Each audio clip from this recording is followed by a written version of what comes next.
Right, we're going to go ahead and get started with session K1. It's called Taking a Deeper Dive in Tier 3. And we're going to review the 2020 Tier 3 presentations and kind of add a little bit more to them. I'll talk about the agenda in just a minute, but I'm joined by Chris Borgmeyer and Rose Ivanone, and we're ready to get started. So a couple of things to remind you of, again, our virtual forum expectations. You've seen this in every presentation, so I'm not going to point them out to you too much, but do what you need to do to take care of your needs, and we'll move forward. Thank you. Remember, there are set ways of getting information to us and to each other. You have a chat to chat among yourselves. You have polls. We have some poll questions that Rose will be using, but there's an ongoing poll question of questions for the presenters. So as you hear something that we're describing today, feel free to ask us any questions in the polls. And if you really like someone else's question, give it a thumbs up. That brings it up to the top of the list, so it's more likely to get answered. But we're going to leave some time for that question and answer at the end. Thanks.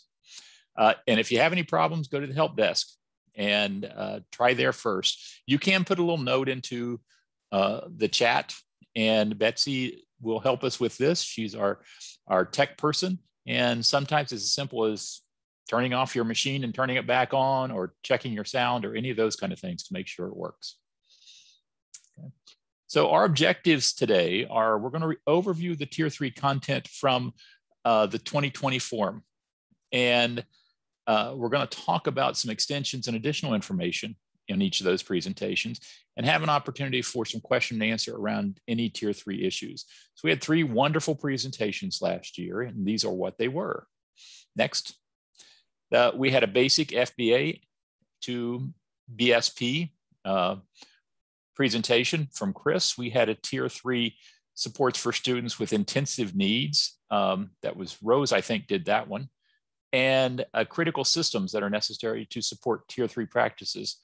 So Rose, Chris, and I are going to go over some of the critical points of those, kind of give you some extensions of those, that information, and then give you an opportunity to ask any questions that you may not have been able to ask last year. And by the way, those strands are actually in the files. So we have this PowerPoint presentation, but you can also see the actual strand and links within the files.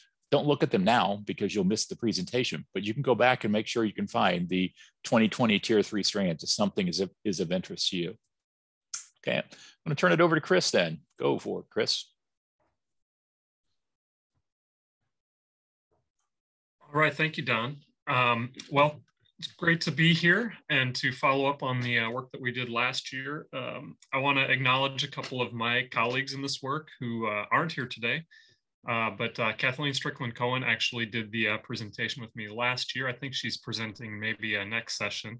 And then Sheldon Lohman's been right along with me doing this work all along the way. So, so as Don mentioned, there's a whole 75-minute session that we did last year on this. So you can refresh your memory. We're going to give you kind of a quick look at reviewing that content.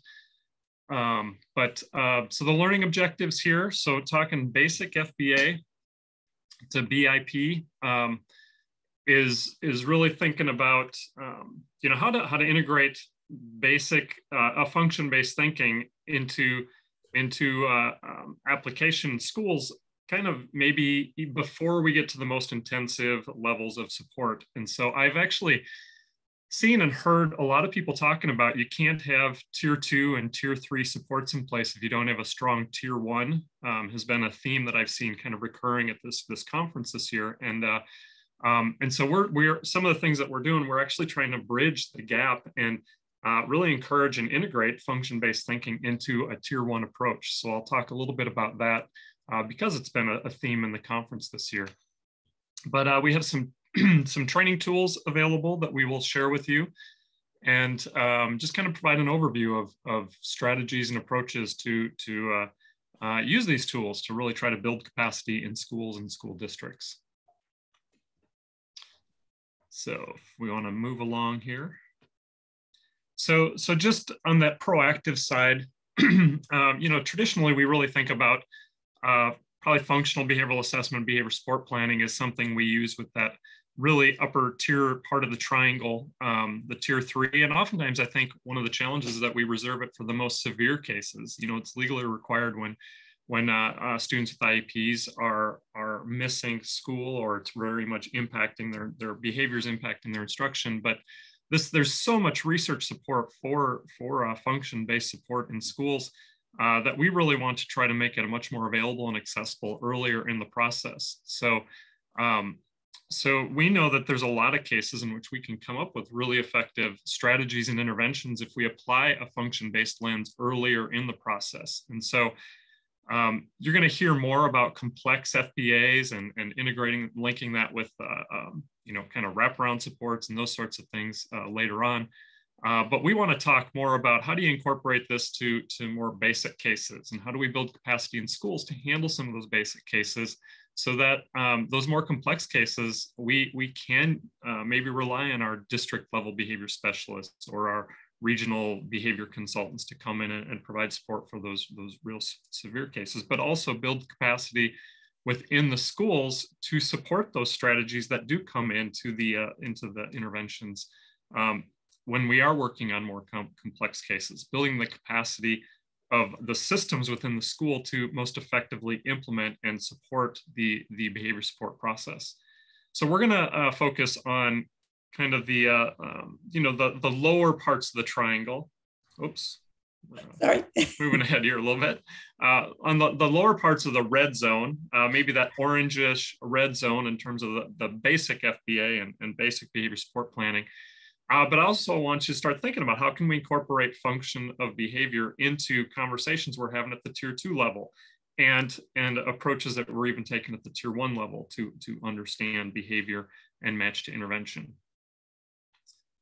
All right, so some of the common barriers when we've looked at the research literature and when we've talked with people in schools and when we just looked around kind of the state of things in places where we're working is there's oftentimes a lack of personnel with sufficient training in functional behavioral assessment and behavior support planning. And this leads us to really use function-based support in kind of an emergency basis and in a kind of a triage manner. And so we want to really try to provide training opportunities and support opportunities to build capacity, so we have more people with the skill set to be able to do function-based support in schools.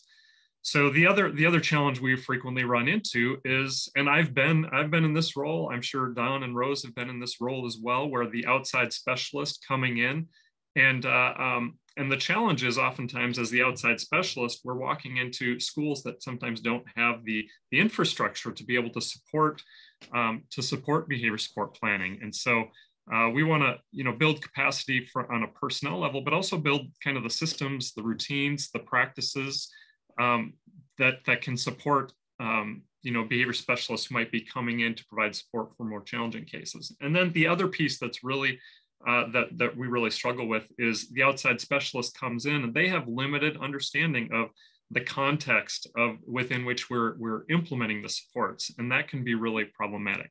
And so we need to very much engage and involve all of our teachers and the student and the families in the process of building our behavior supports. And we need our outside specialists to really engage and to embrace that, so we have the strongest contextual fit for our students and for all involved. So a quick, this is the basic FBA to BIP webpage that we've put together with all these training materials. And so if you click once more, I think it'll provide you the visual of the URL there. And so basicfba.com, and in the session that we did last year, you'll get a much more sort of systematic walkthrough of some of the tools and resources.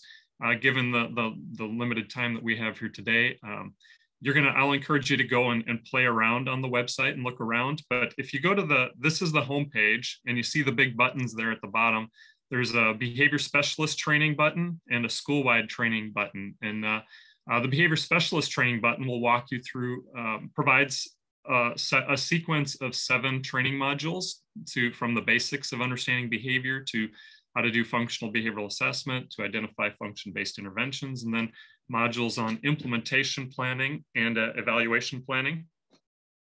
And then the school-wide training actually only consists of the two training modules, the first module of the basic understanding of behavior, and the 4th module of function-based support. And so what we encourage is a small team at each school site who will have the capacity to actually carry out function-based support, lead functional behavioral assessment processes and meetings, and support the implementation of behavior support plans. We want our behavior specialist training. We want those people getting that skill set. And then as part of that sequence of trainings, we encourage the behavior specialists within a school to lead the school-wide training of the basics of function-based support with the entire staff, because we want to create a common language and a common understanding and some common commitments to what we're doing to support students with more significant behavioral support needs in our schools. So the school-wide training, we also have some tools that go along with that, and we want each teacher to identify a student and actually collect a little data, collect some ABC data, and start kind of applying some of what they're learning, identifying the ABCs, looking for patterns, and identifying patterns in the triggers that they might be able to then address on their own, and identifying trends in the function, the consequences of behavior to identify function of behavior, because as research suggests, that's one of the most effective ways to inform intervention selection. And so we want, in all of these training modules, we want people actually applying this and practicing this with students and cases in their schools to really maximize the learning. So that training is available to you. The big ideas, and honestly, I think the basic part of function-based assessment that we're pitching here is really trying to have a basic and practical approach to training function-based assessment. Whether you're doing basic FBA or complex FBA, there's a lot of similarities between those two processes. And when you're individualizing things, you can only take so many shortcuts. And so individualization in understanding students and individualization in identifying and forming interventions it's a tier 3 process. And so it's going to take some time. But within these training modules, we're really trying to break the skills required to do function-based assessment and function-based support into manageable chunks. I know when I first started doing some of this training way back when, we'd do the 2-day blast, and we'd have people come in to do the trainings for functional behavioral assessment and behavior support planning in 2 days, and they'd be staggering out after the end of those 2 days, just completely overwhelmed with the information drop that we'd provided them. And then, if we were lucky, like a month later, they would start doing a functional behavioral assessment, but they would have oftentimes forgotten all the information that they learned in those 2 trainings. And it's a really challenging way to learn. We're kind of defying a lot of what we know about effective instruction.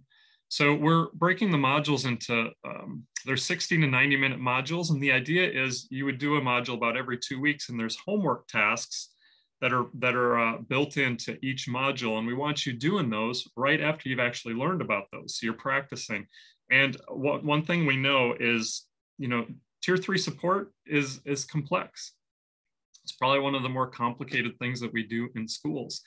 And training alone is not going to be sufficient. We also have to pair that with coaching and ongoing feedback to really build a skill set. So that I always think you got to learn to walk before you can run. And basic FBAs is starting to walk, and complex FBAs when we're starting to run. And that requires practice and endurance training over time to build that skill set. So there's the training modules have a lot of interactive training activities built in and assessment activities built in. And I already mentioned the homework that is absolutely critical to really moving towards building the skill set and building some fluency in the processes of function-based assessment and support. So I've kind of walked through the modules here. You can just see them. The module, all 7 modules are the behavior specialist training. And so if you're kind of scheduling this out, you could think about, if I'm at a district and we're thinking about planning for these trainings, about every 2 weeks. And so you'd want to plan, for about probably 15 weeks to get through all the training modules, and then have supports for the homework that we want to see completed between each of the training modules. And then the red boxes here, they're the 2 modules that we encourage doing with the school-wide training. So again, we can get that common language, and the benefits of that are, when I go and I interview somebody, the homework for module 1 is they complete an ABC tracker, and they can bring that data to our meeting, and sometimes you just find pure gold in the data that they're bringing, and it really facilitates and can create more effectiveness and more efficiency with your FBA interviews. When people know what to expect when you're having those interviews, they've already got some data, and that can create some really nice efficiencies. And then module 4 helps everyone to get on the same page about understanding some of the basics of behavior intervention. And so, things about competing behavior pathways or replacement behaviors. A lot of times people really struggle with the logic of replacement behaviors when we're frustrated with a student. And so having some of that common background knowledge, again, can create more buy-in and more support from the teachers who are then going to be, engaging in the behavior support planning process and implementing the behavior support plan. So we've collected a bunch of data over the years since we started with these modules a few years ago. This is just the number of users of each of the modules. So you can see, we've had a couple thousand people who've completed most of the modules here. So we can move right along. And we've gotten really good evaluation data from the people who have used it. This is just the first module of the behavior specialist training, but you can see the blue and the orange are up well over 95% in terms of strongly agreeing that these are effective use of time, functional learning to practice, that they'll use the content and they're high quality. All right, keep rolling here. So a question we're constantly interested in is, how are school districts using the modules? And more importantly, how do we support schools and school districts to really implement function-based assessment and function-based support in the most effective way?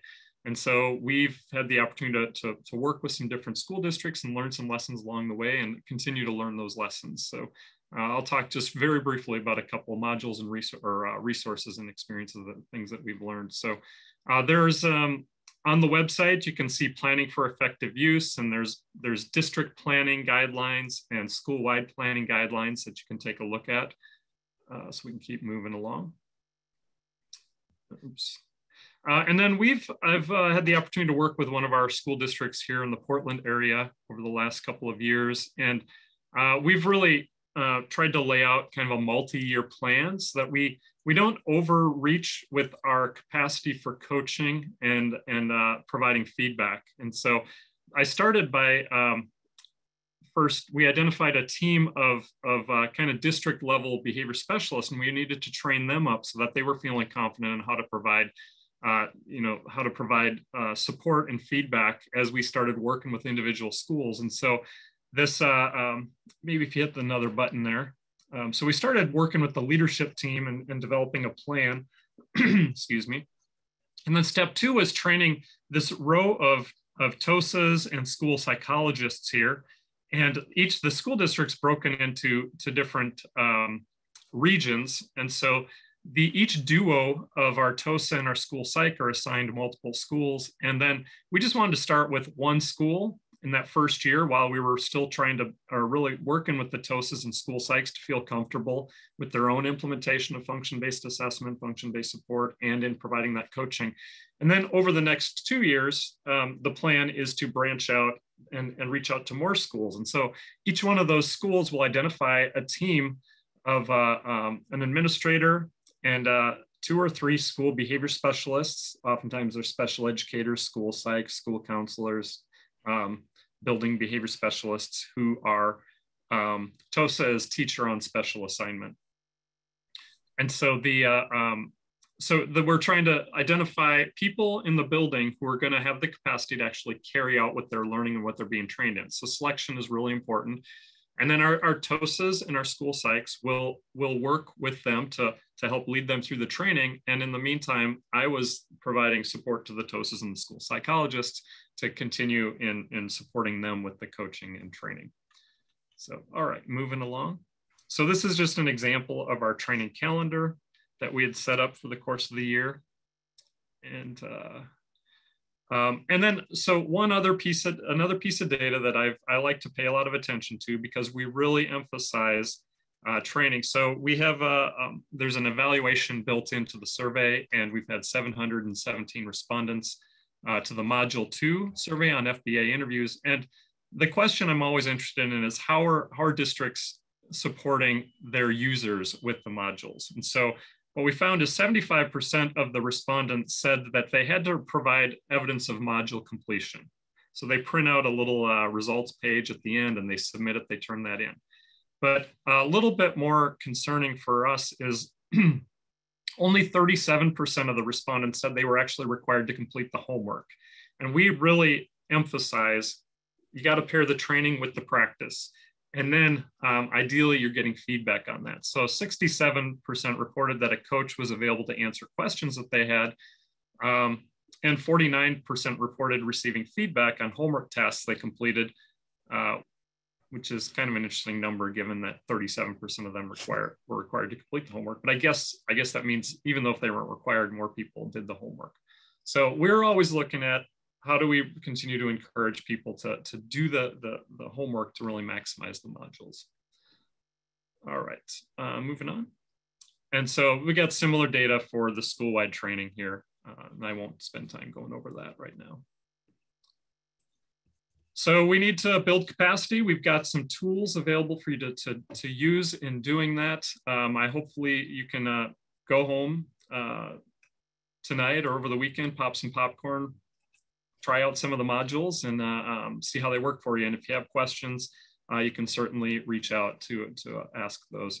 And we've got a new district planning and implementation guide, which I think is also in the files on the webpage for the conference here, that you can take a look at if you're interested in doing some planning and getting some guidance. So I think that's all I have, and I'll tag to Rose.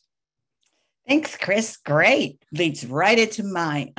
So I'm going to talk a little bit more about the comprehensive process, which just goes perfectly on top of Chris's basic process. They're almost the same, but we are going to show you just a little bit of the differences between them.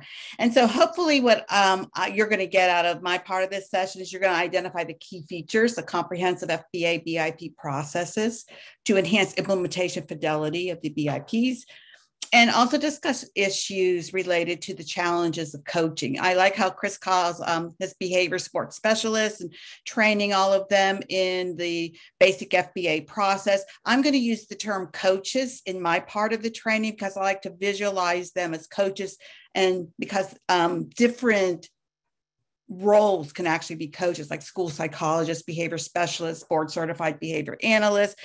Even in some districts are starting to train social workers and guidance counselors, which is interesting, but they are learning some behavioral things that are great additions to teams. So Kathleen and I have worked on this a little bit in the past and in a couple of publications that we're doing right now to make sure we have the same stuff. And this is just a comparison that we went over in detail last year. And again, you have access to the training and PowerPoints from last year. I'm going to assume you've already reviewed all of those. And I know you probably didn't, because if you're like me, you don't do homework until the last minute, and then it's too late to really get a sense of it. But you can do what Chris said, get some popcorn maybe and look at them later on after you take Chris's modules. So this column that we're going to concentrate is on my presentation is the comprehensive column, but each of these you will see that what type of behaviors may best be suited for each level of intensity. And the comprehensive level we're looking at behaviors that are a bit more chronic, durable, serious, intense. These would be behaviors that might be performed in multiple contexts, multiple environments, might have different triggers in the different settings, might be, depending upon what's going on and what the trigger is, might have a different function. So it's a little bit more challenging, and you need, as a result, you need a larger team to come together to figure out what is the relation of these behaviors to these multiple environmental events that both precede and then follow that. And let's figure out how to come to consensus on how we're going to keep on moving forward. Our functional behavior assessment processes will use both direct and indirect. So there'll be behavioral observations being made, as well as we'll be getting some interviews, we'll be getting some rating scales and combinations of these. Behavior intervention plan is typically more comprehensive. It's multi-component. So we might be looking at also broader outcomes as well, beyond decreasing and increasing the behaviors we want to see and don't want to see, but also maybe looking at some quality of life indicators, because sometimes the individuals who are the focus of the comprehensive process may have more significant disabilities. And so their behavior is also impacting the quality of their lives. And then for progress monitoring outcomes, we're looking at the same pretty much as you would in a basic process, as Chris described. We might also often look at the social validity of the interventions, because teacher buy-in is the most important part of this comprehensive, of any of these approaches, specifically for the comprehensive approach. And often student buy-in, especially when you're working at the middle and high school level, students may not want to participate. So we can get social validity, as well as that coach-teacher working relationship, or the alliance. Those are important parts. And I'm going to talk a little bit more about that when we get into a couple of big ideas about coaching. So rather than revisiting kind of my slides from last year, I'm going to first come out with some big ideas for essential steps for comprehensive. And for this part, I'm going to concentrate on the first 5, and I have a poll for you. I have no idea really how the polls work. Hopefully Betsy or someone else will figure it out for me. And if all else fails, we're just going to use the old chat box for you guys to put your answers and responses in. But the essential steps that I see for comprehensive approaches, and these are not that much different from the basics. I like how Chris said these are pretty similar. Is first, we want to have a team. And the team, as we said before, is a little bit more complex and maybe larger for a comprehensive approach. The team is not just, think about it this way, the team is not just, we're getting a bunch of people together to come in for a meeting and we're going to fill out these forms. Teaming really involves, like, what are the roles each person will take? What is the level of knowledge each person's representing in this process? We'll have a level of knowledge of functional behavior assessment and behavioral principles. That would be the coach. We're going to have people who have knowledge of the student. Those would be the teachers, the families, and other educators. We're going to have somebody who has knowledge of the community, the district, the school, the resources. That could be somebody already there, like the coach, or it could also be an administrator or another educator. And the teaming also involves who is going to facilitate those teaming? Who's going to lead the agenda? Who is going to make sure we have consensus? What are those processes? How are we going to stay on topic? And how are we going to address if somebody's not quite in agreement, who's very important to the process, and how to move forward? So teaming involves a little bit more than sending out an IEP invite to everybody to come to a meeting. The next important component is this team will, through the functional behavioral process, identify, prioritize, and define both the target behaviors we want to see more of and less of. So that involves a lot of steps. And in last year's presentation, we provided an example of the Prevent, Teach, Reinforce FBA BIP process, and showing how everybody as a team comes to consensus on the behaviors we want to see more of, the behaviors we want to see less of, what we want to prioritize right now for this particular FBA and for the target of our intervention. The third big idea and step would be having a way to keep data. Teachers are, more than ever this year, teachers are totally overwhelmed. I don't know about the rest of you, But we definitely have a lot of staff shortages in Florida, and that is impacting what's happening with our kids and our teachers. And so you don't want to overwhelm teachers with really hard ways, unintrusive ways of keeping data. So we have a way that's very feasible that takes them 5 seconds to keep, but they keep data every day, and we're able to evaluate whether or not when we start implementing the intervention, is that intervention having effectiveness? The fourth big idea is you want to have a hypothesis based from your functional behavior assessment. This will usually have multiple people because you have a larger team. So multiple people may be giving you information. You may be interviewing several people. You might have a couple of different people doing observations. We want to combine all that information, come up with a draft hypothesis, refine it in the team meeting, and then come to consensus on this is the accurate description of what's happening right before this specific behavior and what is happening afterwards. It seems to maintain it and identify the function. Now, number 5 is really interesting because this is where I think sometimes VIPs go wrong. People do the FBA, they get the hypothesis, they don't do too bad of a job, and then they kind of close that up and do something else with a behavior intervention plan. Sometimes I see little check marks next to strategies that don't have any really link to the hypothesis. Sometimes I see little descriptors. But what we want here is a behavior intervention plan that's actually linked to the hypothesis, because you did all this work to get the hypothesis so that you have a better intervention plan that'll be enhanced for effectiveness. So you want to have at least one strategy that will directly modify the trigger or the antecedent. You're going to have at least one strategy that would directly teach the replacement behavior. And it's not just writing down, we want to teach the student to take a break. We're going to teach the student to follow directions and then move on. You're going to want to describe exactly how that intervention is going to be implemented to teach the student to do that replacement behavior. You then want to have a strategy that talks about how is that replacement behavior going to be reinforced with the function. Because the reason you try to figure out if this is for escape or for attention or for access to an object or access to a peer, you're going to want to make sure that the new behavior gets the same function as the old behavior got somehow. And you're also going to want to have at least one strategy that helps the teacher know what now how they should respond when the student does the behavior, so that they're no longer reinforcing problem behavior with the function. The student can only get the outcome or the function by doing a replacement behavior. So we're going to do the other 2, active coaching support and database decision-making in a minute. I want to show you some examples of the first 5.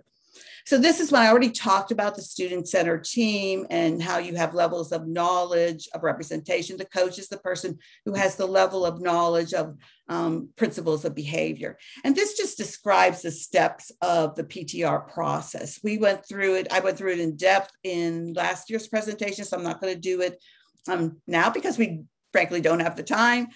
This is an example of number 2 and number 3 components. In PTR, we have a very easy daily progress monitoring system called the IBERPS, Individualized Behavior Rating Scale Tool.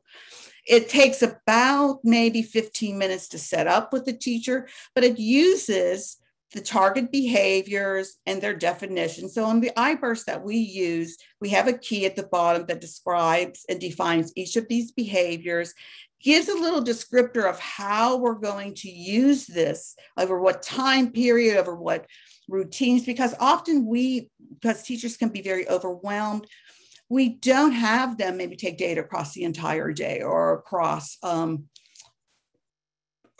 all activities or routines unless they really want to. We might have them target specific time points or specific activities. So we have guiding questions, and I know that if there's not, we can upload the PTR tools handout, which gives a description of how to set this up with teachers. But all a teacher has to do for Jeff, one of our cases, is for disruption. They went with a 5 is a lot of the behavior. 5 always represents a great amount or great duration or a preponderance of the behavior. And they said that on a terrible day or a pretty challenging day, more than 20 disruption events will happen with Jeff. A fantastic day would be less than 5 disruption events. And so all the teacher has to do at the end of the day is circle, was today more like a 5 day? I think seemed like more than 20 times. Was it more like a fantastic day? And this could be put into an Excel template on a Google Doc. And so there's a lot of great ways that we can have it. So we have graph set meetings and graphs to share with other educators and the team, as well as graphs to share with parents. But this only takes teachers 5 minutes to do. Usually teachers love it. Even though they don't like the rest of PTR, they like the iBurst a lot. So if you have more questions on that, you can put them in the chat when the Q&A. I also gave you this example of a high school student with ED. The process is the same. We have some different forms, but this is also showing Deontay has some disrespectful behavior, and they want him to be more appropriate interacting with other people. Same concept, or teacher only has to circle what he or she perceived Deontay's disrespectful behavior was like every day. This is the fourth component about the hypothesis. And the way we do the hypothesis in PTR is we have a formula. Here's the when. The when just puts the triggers that seem to be agreed upon by most of the people who contributed to the FBA, as well as we saw in our observations.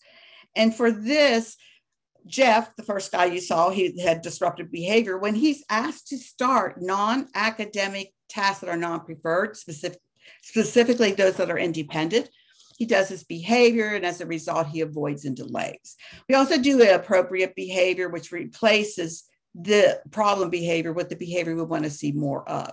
Now we're able to, with this hypothesis, come up with what are some ways that we're going to be able to address the demand, the trigger, and maybe modify that. How will we be able to teach him to be actively engaged? And how is this going to get him the escape or avoidance? This is just a clip of his intervention plan, just the teach part. He also has a prevent and a reinforce part. It is in last year's presentation. I won't be going over it because we don't have the time, but you will see it's task analyzed. So not only do we have, he's going to be taught to be academically engaged. Here's the behaviors he's going to perform when he's engaged, so we can teach those behaviors and reinforce them. Here is what the teacher is going to do this intervention. In PTR, the coach actually works with the teacher after the teacher selects the interventions and ask questions to figure out how the teacher wants to implement the intervention. That will get the teacher to be able to describe it in the way it will work for him or her, rather than how it would work for me as the expert or the specialist. And so I don't have time to go over the DOT strategy, but basically Jeff did work to get out of work. The more work he did, the more dots he'd get, and the dots he could use to put over problems of worksheets or questions, and then he could get out of work. So we're now going to go to the poll right now. Of the first 5 key features, and it's the first poll, and somebody, Betsy, I know, will help in figuring out how you do the poll. I think you just go in and vote. Which one of the first 5 key features do you think is the one that contributes most to the effective FBA BIP process? And you do have some responses already in the polls for that first question, if you want to. Yay, somebody figured out how to do it. I can't see them, but unfortunately, I have 2 screens. But since I'm sharing, I ended up sharing my screen. Both of my screens are filled with PowerPoint. Do you want me to share with you what some of the responses were? If maybe we can just close the poll and see what the percentages are. Is there a way to do that? We may not know how to do it. I think it's just easier to describe the top vote getters. Okay. The top vote getters were, the top one was identifying, prioritizing, defining target behaviors. That was the top key feature that they considered. The second was teaming. And then the other 3 got very small percentages, but the highest of those was BIP linked to hypotheses. Wonderful. Okay, now I'd like you to just real quickly, maybe 1 sentence, why did you select your response? What made you say that was the most important? And we'll just have a couple after about a minute, give them a minute. And then we'll just see what a couple of comments were.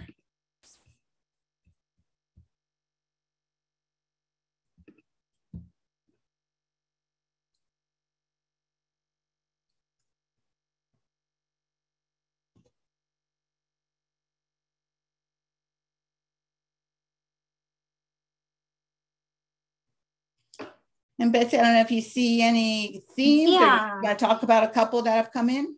It looks like there's still a couple coming in, but the ones with the highest poll results, having an observable definition of the target behavior leads to higher fidelity with data collection and decreases procedural drift. That was the one that's continuing to get the most votes, followed by interventions must be function-based. Wonderful. Excellent. Okay, we're going to move on. You can keep on putting them in there because we could look at them later on. So now I'm going to just talk about real briefly, because I'm running out of time, active coaching and database decision-making. So here are some of the key coaching features that we look at doing in comprehensive approaches. These are some things we do in PTR. We see the coaches, as Chris already said, they're the guide, like the tour guide or the facilitator. We know that teachers don't want people telling them what to do, especially if what they tell them to do isn't going to make sense for that teacher and be impossible for the teacher to do. And so we train our coaches to be more facilitators, as some of you have mentioned, or guides who help the team through the process of making decisions. So the coaches give options, they give questions, they give suggestions, but the team and the teacher, who is the one who most likely will be doing the intervention, is the one who makes the decisions and the final decisions. And when we do coaching, we train our coaches, we're very structured in our training. We use what's called behavior skills training for coaches to do when they're working with teachers, because in our process, coaches also train the teacher to do the intervention plan that was developed. And so we do an explanation, we'll model it, we'll have teachers rehearse by role playing, we'll get some reflection on what went well, what didn't go well, and then give performance feedback. And that's our iterative process throughout the entire coaching process, with the goal being implementation, high implementation fidelity of the plan, and being able to fix the plan right away if something's not working well, instead of having the teacher be stuck with a plan that's not working, so they're going to just drop it. And that working relationship between the coach and the teacher has been identified in some research studies as being a really active ingredient that enhances implementation fidelity. So it's a really important relationship. This is an example from a couple of my research projects. I have a couple of federal research projects in which we do train coaches. And this is just how we train them to give feedback. Because most of us who are in coach roles, we've never had a formal training on how do you give feedback to a colleague or a teacher or some other adult that's not going to hurt anybody's feelings or get people to feel defensive. So if you look at this and you have this available, we give you what the strategy is, we give you a description and give you an example of how that looks. This comes from our coaching manual that we have. But this is one of the things that we say coaches really appreciate, because they don't get, as we said, they don't really get a process on how do you do this in a way they feel comfortable. This is an example of Jeff's coaching fidelity measure plan. So it's the same thing. Once we develop the plan, the coach will then develop a fidelity measure that can be used with the teacher to train them to do the plan, as well as then have self-assessment for fidelity or an external observer coming in to measure fidelity. And what we do when we do the coaching fidelity plan is we just take the primary adult observable behaviors and put them under each intervention.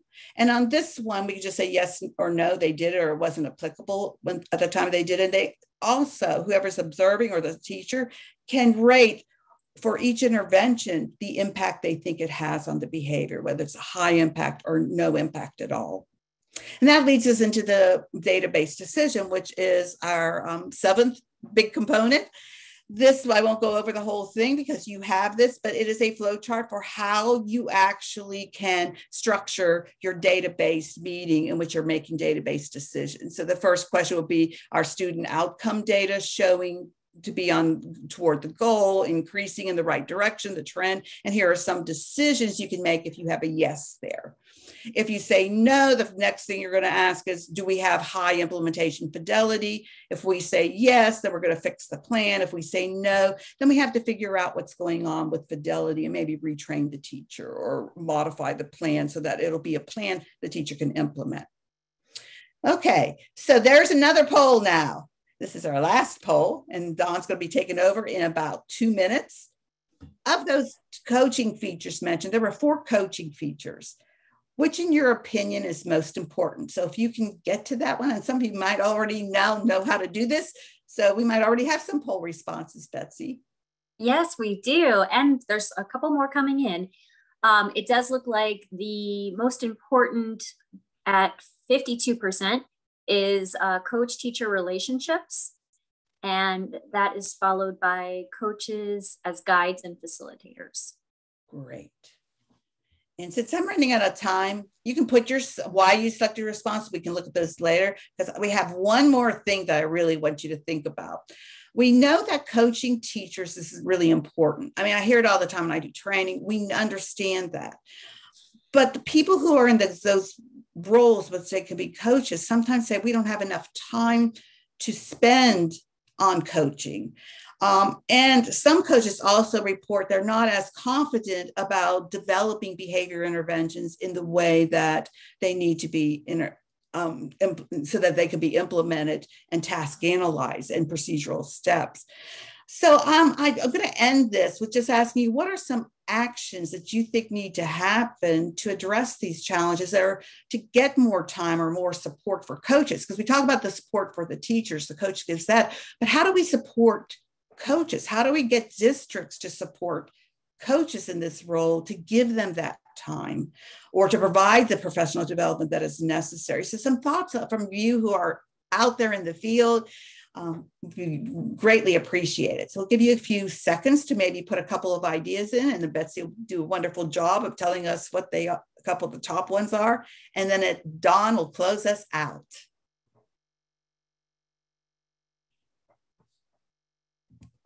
Okay, I'm just looking through the poll responses. Some of the poll responses are about having a positive rapport with team members leads to increased buy-in, having good professional relationships. And then I'm going to look in the chat too, just to see if they had anything about support for coaches.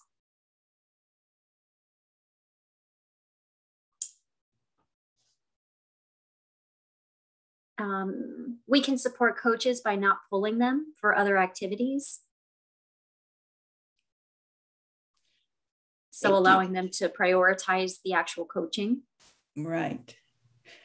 So I'm going to leave you with that challenge. When you go back, because I don't believe we can do an effective job with FBAs and BIPs or even tier 3 systems and deeper dives into it unless we address how to support coaches so coaches can support teachers.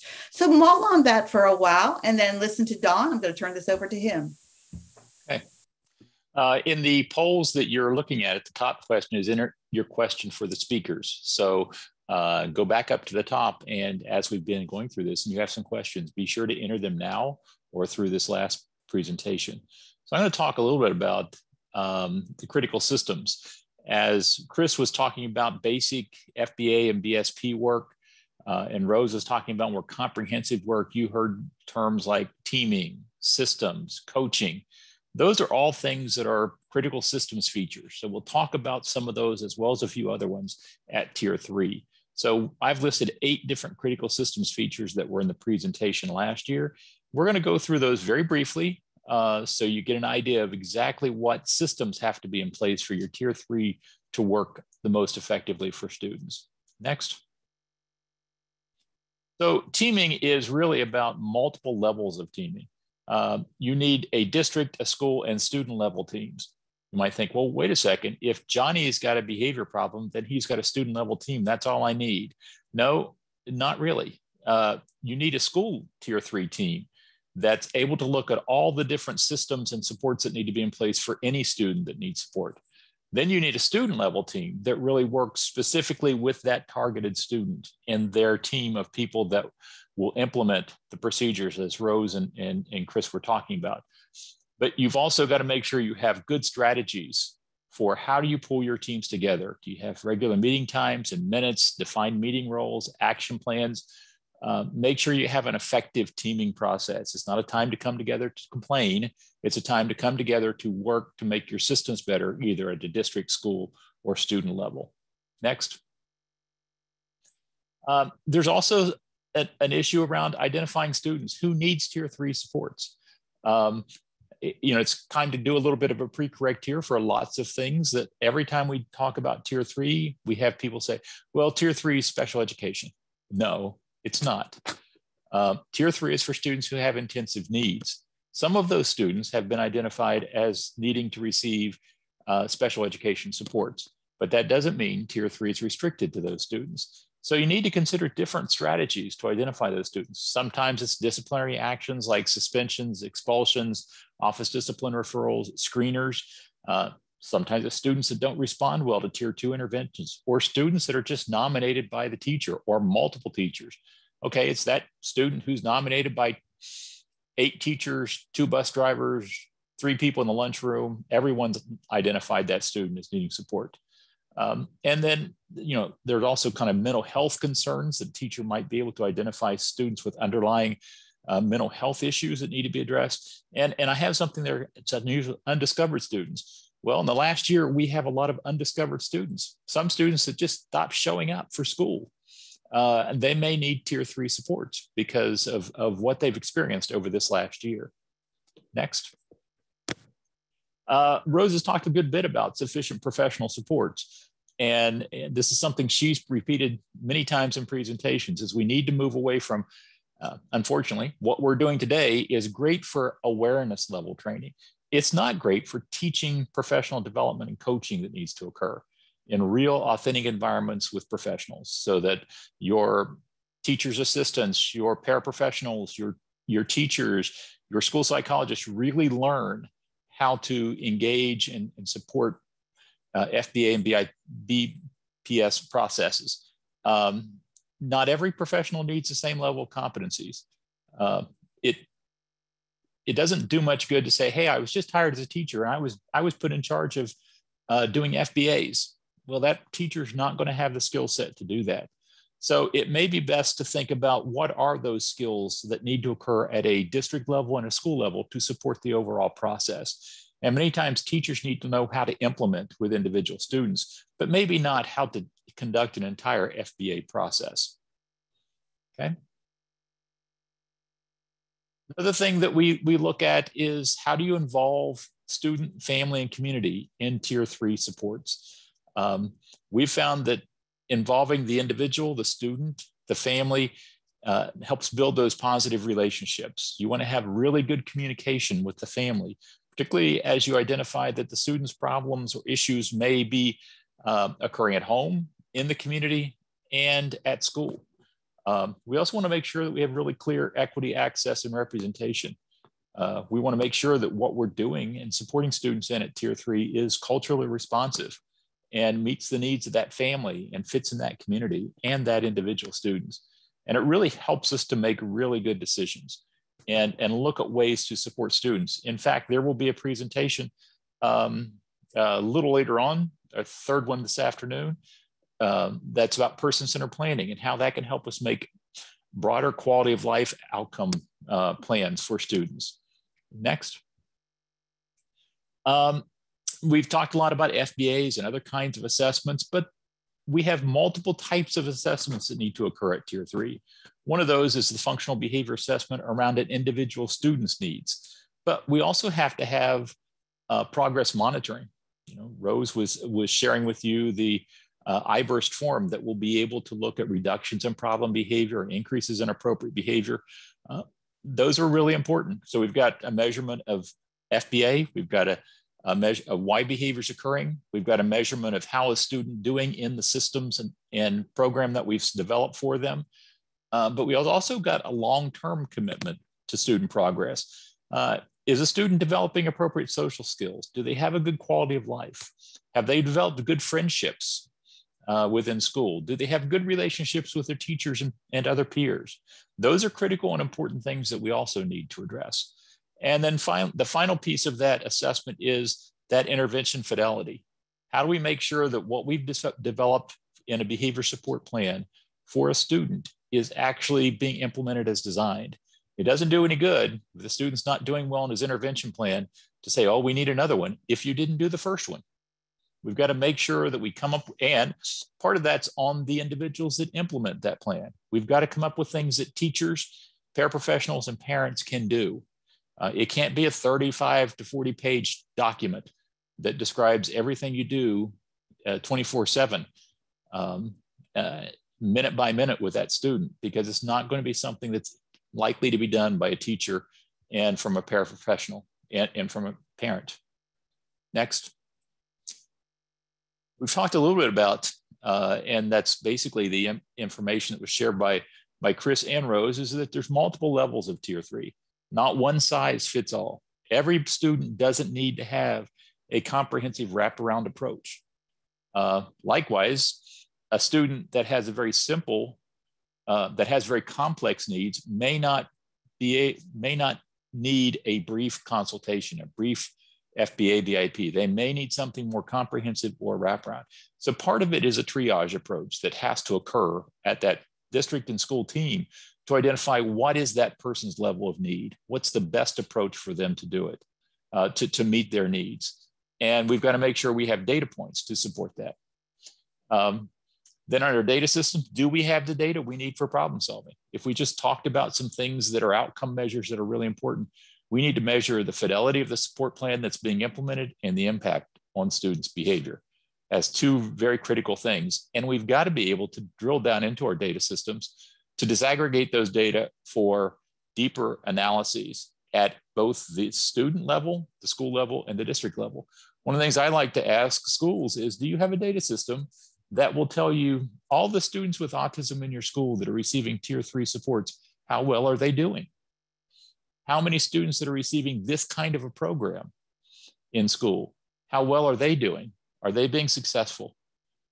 Those are important questions. If your data can't address those, then you're having to deal with student success one student at a time, which is fine, but it's not going to get to the bigger systems issues. Oh, we've implemented a program to deal with social skills training at Tier 3 for these students with these needs. And now that we're looking at it, we've had 150 students in there and it's not working for anyone. We've got to really be able to look at the disaggregated data piece of it. And we also have to look at it from the equity standpoint. Perhaps it's working for some types of students, some ethnicities of students, sex of certain students, but it's not for other students. We've got to address those very clearly. But we want to use those data to track success at Tier 3. Next. And again, here's just some examples of different levels of Tier 3 evaluation. Some of the questions you would be asking at the district level, the school level, and the student level. At the student level, did they get what they needed at Tier 3? Did we implement with integrity? Was the student successful? How did we define success? Do we need to make some changes in our plan? Do we keep it going? Do we maintain it? Do we fade it?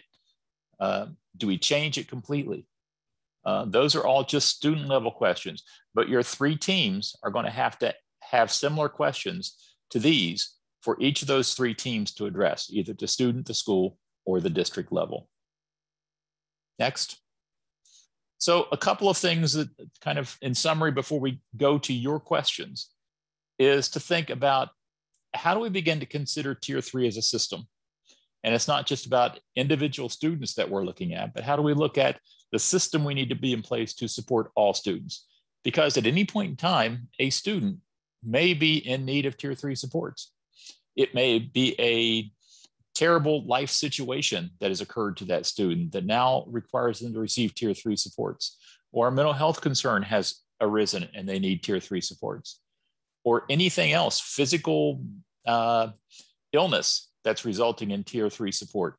So those are things that may be needed by any student at any time. So we've got to have a system to be able to deliver it to that student.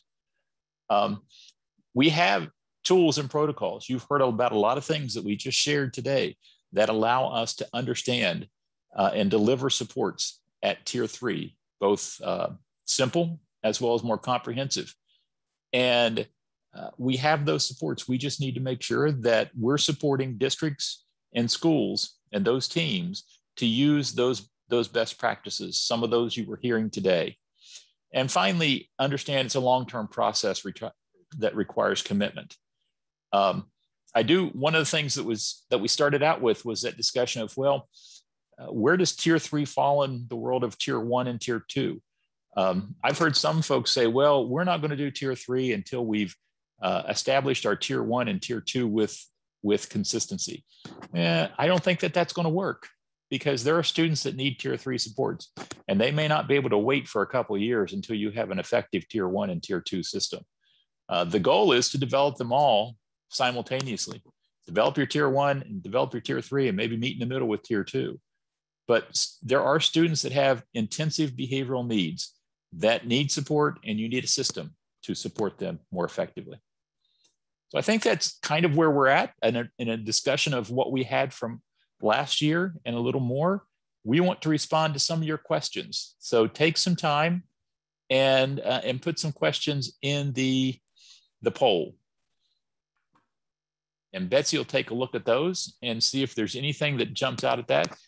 If not, we'll make up some questions. Well, we do have a couple so far.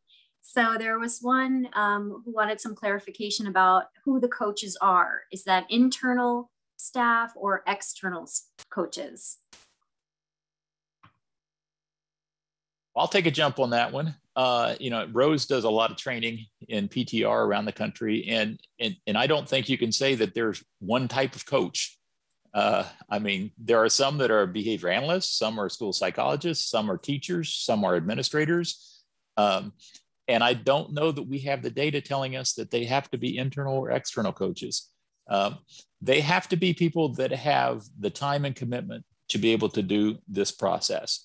Now, this is a little different than at tier 1. At tier 1, we kind of have the philosophy that everybody on the team has to be a coach, but they need to be coached through it. At tier 3, there really does need to be someone that's able to teach and to manage and to understand the system. Now, it may be that on that school team, there are people with different skill sets. Some folks are great at data. Some folks are good at building the community connections and family connections. And then there are folks that have really good skill sets with behavior. So those coaching skills can be distributed among multiple people, but you've got to make sure all those things are present for you to be effective. Rose or Chris, anything else to add there? Yeah, I think you answered it pretty completely, Don. One thing that we always train, or one of the things we ask teams and districts and people to do when they're considering coaches is if they're going to do internal coaches to their district, they're going to want to pick people who are open to doing things differently, because sometimes it means they're going to have to change their practices. So if you have somebody who doesn't do well with that, they might not be the best coach because they want to go back to doing FBAs and BIPs, for example, the way they've always done them. They do need to have some background or ability to learn behavioral application of principles, because FBA and BIP is so it's really an applied behavioral analysis principle just all put into this process. And for people who don't have that background, it's a little tougher sometimes. It's a bigger learning curve than some who already have some experience and knowledge in that.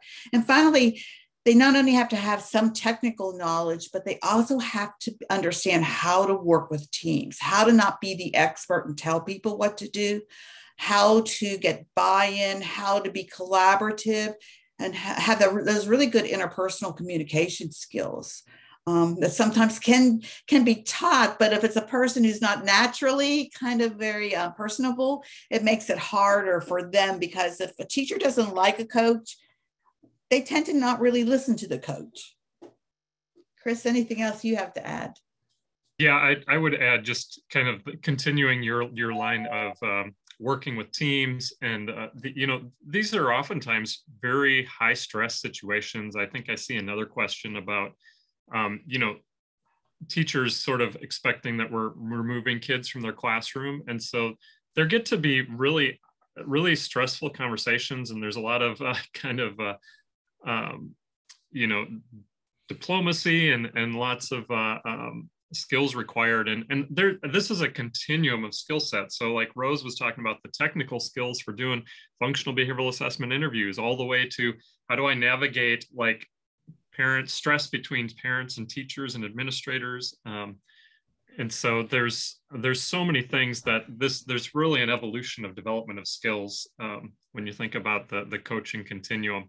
And so I think first and foremost, who are the coaches? I think like both Don and Rose said, you know, that's contextualized within your district. And it's really who's coming in with the skill set to do that, who's got the capacity to learn, and who's got the capacity to actually execute the coaching, which is the hardest part, because I've also seen a lot of comments about how these are the first jobs that get taken away when we start shifting due to shortages and those sorts of things. So, so I'll leave it there. Okay. Another question, this is more of a logistical thing. Where can the coaching feedback examples be found that, that you guys provided? I know last year I probably uploaded all my materials. I can upload to, or you can email me too. If for some reason you can't get to back to this, I can upload a draft coaching manual that we use in the PTR process. And it does give those examples of how to be a coach and what the coach does in relation to the steps of the process. Okay, wonderful. And then another question, can you elaborate a bit on the levels within Tier 3? And if you have time more specifically on Tier 3 that's not special education? Yeah, I think what we were talking about there with the levels was what we've kind of described here and in a session later on, is an entry level or maybe a brief consultant-based, that may be one person sitting down with a teacher and going through a questionnaire to help them design some brief and effective interventions that would support a student. That may be a simple situation that's seen. I think all of us have been in situations where we're called into a crisis situation. Once we got there, it took about 20 minutes before we realized, okay, this is not a crisis situation. You just got to do A, B, and C.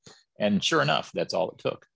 Those aren't all that often, but sometimes that's the quick and easy thing that can support that teacher and that student.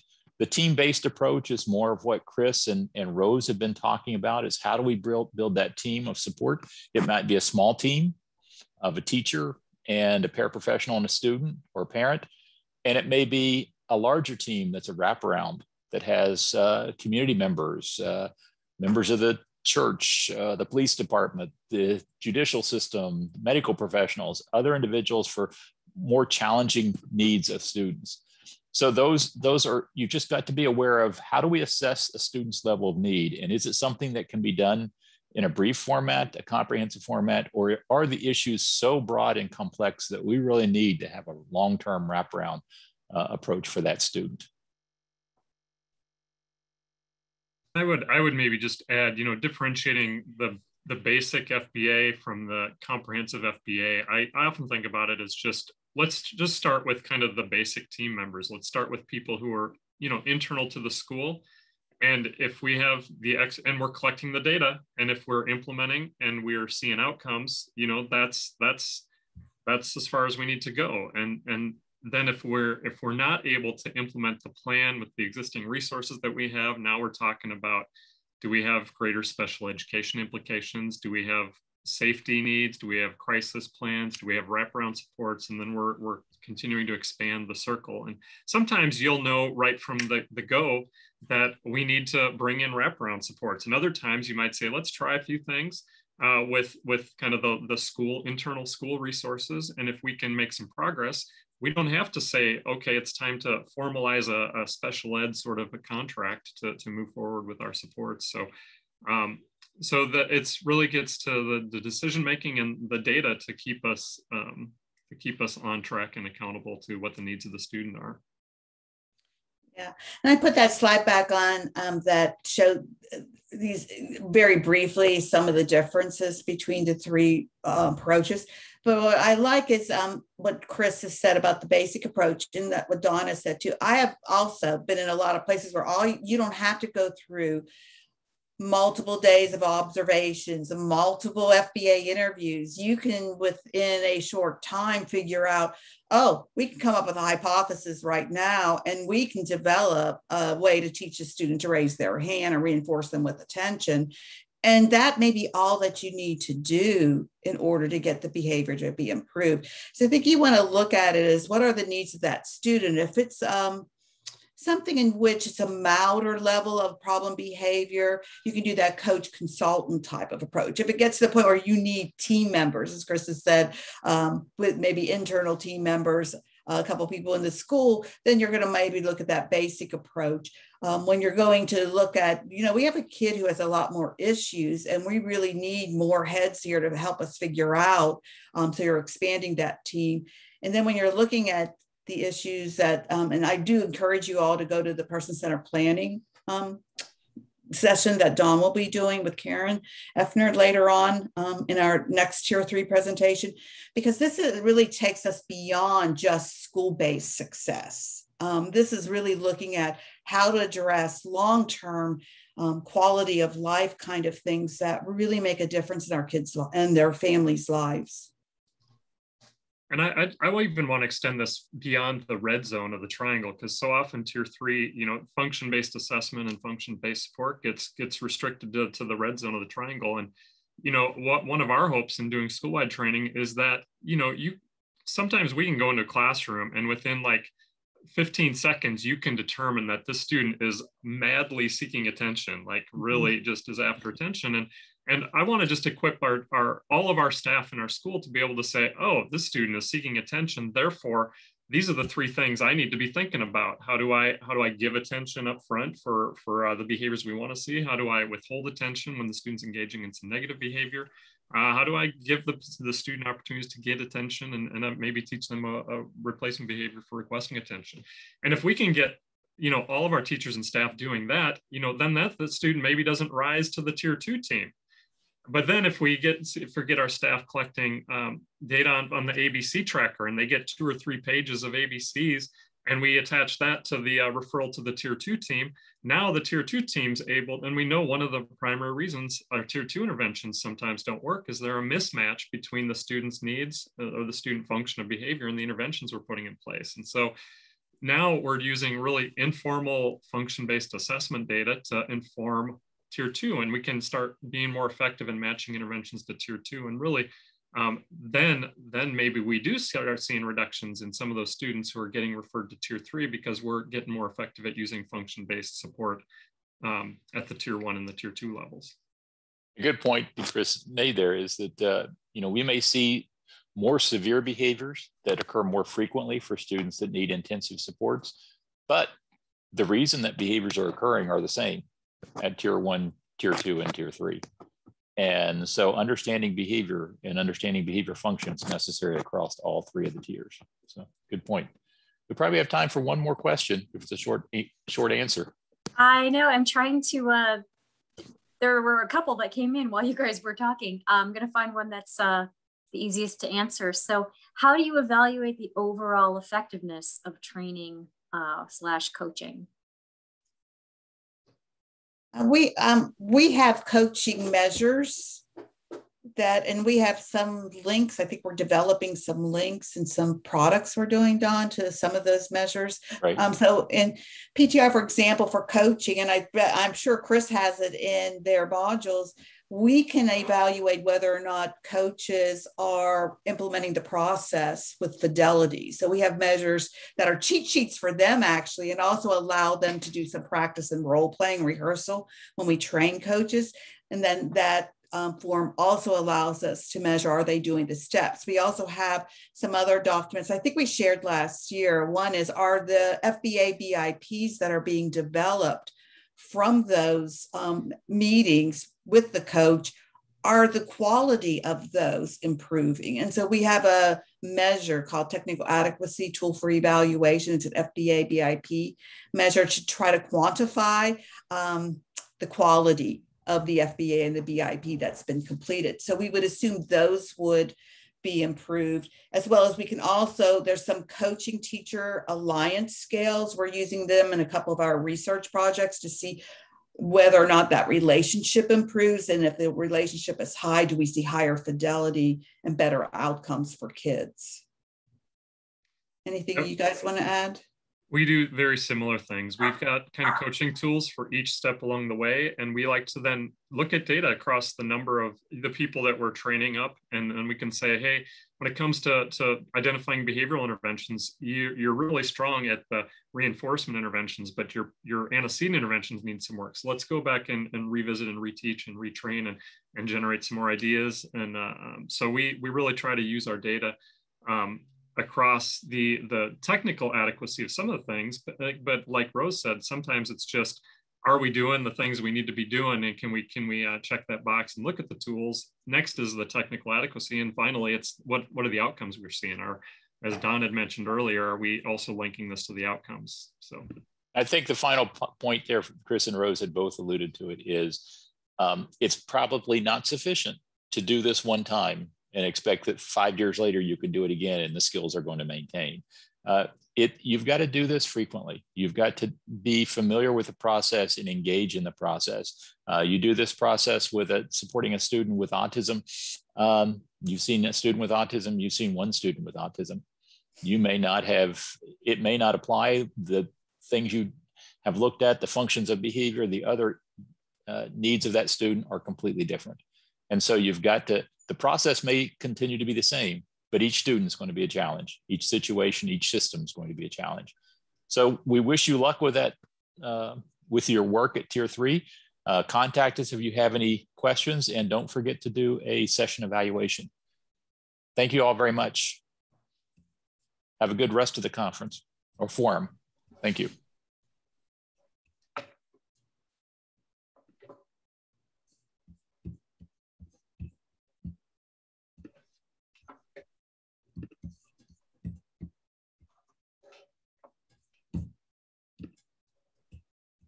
Thanks, everyone. Okay, bye. Yeah, thank you. Good working with everyone. Bye-bye. You too. Bye. Thanks. Thanks, Bye, Betsy. Oh, of Thanks, course. Betsy. Thank you. And Rose, you have the button to close us out. So when you close it, it'll shut the whole session. Okay, bye.